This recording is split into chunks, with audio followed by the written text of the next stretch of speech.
안녕하세요.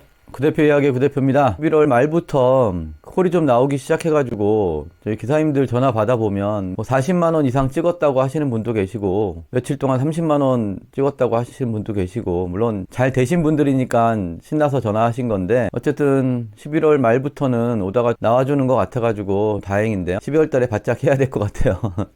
뭐 저는 요즘은 현장을 잘 다니지 않기 때문에 제 현장 영상 안 찍은 지는 꽤 오래됐고요. 조금이라도 도움이 되는 만한 얘기를 해드리려고 노력하는데 뭐 소재가 많지가 않네요. 근데 뭐 다들 아시겠지만 콜마너가 아이폰에서는 사용을 못했잖아요, 지금까지. 근데 지난주부터 아이폰에서도 콜마너를 쓰실 수가 있게 됐어요. 그래서 아직 모르시는 분들이 많이 계실 것 같아가지고 안내해 드리고요. 회사에다가 얘기하셔가지고 콜마너 깔아달라고 하시면 깔아줄 겁니다. 그리고 콜마너가 케어 플러스라는 걸 하잖아요. 한 달에 25,000원 받고 그게 그렇게 큰 효용성이 있느냐 이거 가지고 논란이 있는데 저도 뭐 그거에 대해서 가입하셔라 라고 얘기한 적은 없어요, 지금까지는. 근데 저희 기사분들이 이제 말씀하시는 걸 들어보니까 요즘 케어 플러스 가입하면 최초로 가입하시는 분은 한 달 무료 시작했잖아요. 근데 뭐 혜택이라는 게 면책금 최대 15만원까지 해준다고 하고 뭐 카카오티 쿠폰 자전거라든지 뭐 이런 거 쿠폰 좀 드리고 그 다음에 제일 중요한 게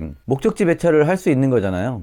내가 원하는 지역으로 가는 오더를 받을 수 있게 설정을 할 수가 있는 건데 저는 그게 콜이 많이 나올 때는 어느 정도 잘 되지만 콜이 안 나올 때는 안 되는 게 당연한 거잖아요. 콜이 없는데 줄 게 어디 있어요. 근데 사용하시는 분들 얘기를 들어보니까 그 목적지 배차해주는 기능이 생각보다 좀 강력하게 잘 들어오더라 이런 얘기를 여러분한테 들어가지고 최초로 가입하시는 분들은 한 달 무료니까 한번 써보는 것도 나쁘지 않겠다 이런 생각을 합니다. 그리고 다들 아시겠지만 콜마너를 카카오가 인수를 했고 그 전에 또 1577을 인수했고 그래서 어떤 분들은 카카오 콜이 콜마너로 먼저 뜬다, 그래서 콜마너가 콜이 많다 이런 말씀도 하시는 분들이 계세요. 근데 제가 물어보진 않았지만 물어본다고 해도 그렇게 대답은 하지 않을 거예요. 카카오콜이 콜마너에 먼저 뜬다라든지 이런 얘기는 아마 실제로 그런 상황이 발생한다 하더라도 그렇게 얘기는 공식적으로는 못할 것 같은데, 그러니까 상식적으로는 콜마너 콜은 콜마너에 먼저 뜨고 카카오 콜은 카카오에 먼저 뜨는데 그런데도 불구하고 이제 기사분들 속에서는 카카오 콜이 콜마너에 먼저 뜨는 게 많이 보이는 것 같다 이렇게 얘기하시는 분들도 계실 정도로 무슨 얘기냐면 콜마너가 지금은 콜이 많다 그런 것 같아요. 예, 제가 봐도 지금 저희 기사분들이 콜마너 타시는 비중이 로지랑 삐까삐까해졌어요. 그래서 콜마너도 타실만 하다 지금. 그래서 아이폰 있어서 콜마너 못 가신 분들은 이제 가능하니까 가셔도 되고, 그리고 저희 같은 회사에 등록을 하시면 일보험을 들고 계신 분들은 그 일보험료 한 번으로 로지 콜마너, 아이콘, 카카오 제휴콜, 뭐 티맵 제휴콜까지 다 보험료를 커버를 해드리잖아요. 그게 일을 많이 하시는 분들은 일보험을 들어서 하시는 게 좋고 일을 많이 못 하시는 분들은 건당으로 하시는 게 맞고요. 카카오나 티맵 보험료를 안 내게 하는 거는 정부에서도 보험 하나로 다 할 수 있게끔 하라고 정책이 내려왔고 보험 하나로 모든 거를 다 탈 수 있어야 되는 게 정상이기 때문에 그렇게 해야 되는데 뭐 일부 회사들은 그걸 안 해주는 회사들도 있고요. 뭐 모든 회사가 다 그거에 동조하는 거는 아닙니다. 각 회사마다 다 특성이 다르니까요. 저희 회사가 제일 좋다고 제가 말씀은 드리지만 뭐 어떤 부분에서는 다른 회사가 좋을 수도 있고 회사마다 똑같지가 않아요. 정책이나 여러 가지가 어차피 똑같을 수는 없기 때문에 모든 회사가 다 자율적으로 운영하기 때문에. 근데 저희 회사에서 일보험을 들고 하시는 분들은 카카오나 티맵에서 사고가 나도 저희 보험으로 다 처리가 되고 그렇기 때문에 제휴콜이나 오픈콜 건당 보험료가 안 나가게 되는 거예요. 보험 하나로 모든 대리운전 프로그램을 사용할 수 있게 되는 거죠.